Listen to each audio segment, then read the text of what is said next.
Saudara Presiden Prabowo Subianto akan menghadiri konferensi tingkat tinggi KTT Perdamaian Sharm el-Sheikh di Kairo, Mesir. Pada KTT ini, Presiden Prabowo akan menyaksikan momentum bersejarah penandatanganan perjanjian damai untuk menghentikan perang di Gaza.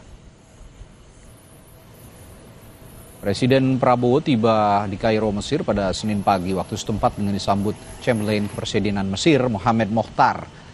Tak hanya Presiden Prabowo, sejumlah kepala negara juga akan hadir dalam KTT Perdamaian untuk Gaza, diantaranya Presiden Amerika Serikat Donald Trump, Presiden Prancis Emmanuel Macron, dan Presiden Turki Recep Tayyip Erdogan.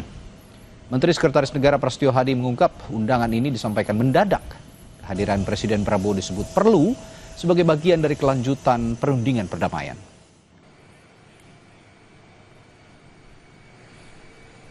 Undangan tersebut betul-betul memohon kesediaan kehadiran dari Bapak Presiden Prabowo karena itu bagian dari kelanjutan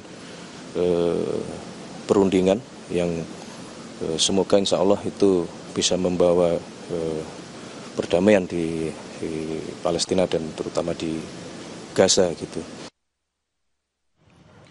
Presiden Palestina Mahmud Abbas akan hadir dalam KTT Perdamaian Gaza di kota pesisir Laut Merah Sharm el-Sheikh, Kairo, Mesir pada Senin ini.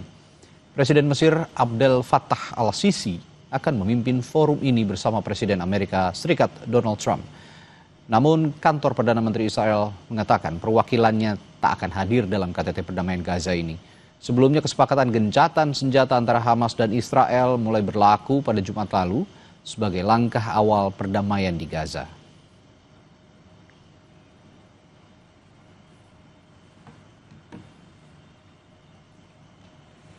Ratusan warga Palestina yang ditahan Israel akan dibebaskan sebagai bagian dari kesepakatan gencatan senjata antara Hamas dan Israel.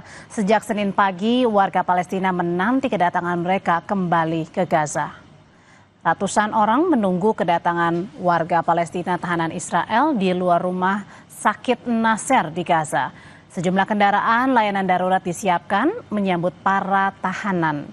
Hamas mengatakan Israel akan membebaskan 1.900 warga Palestina ditukar dengan 20 sandera dari warga Israel.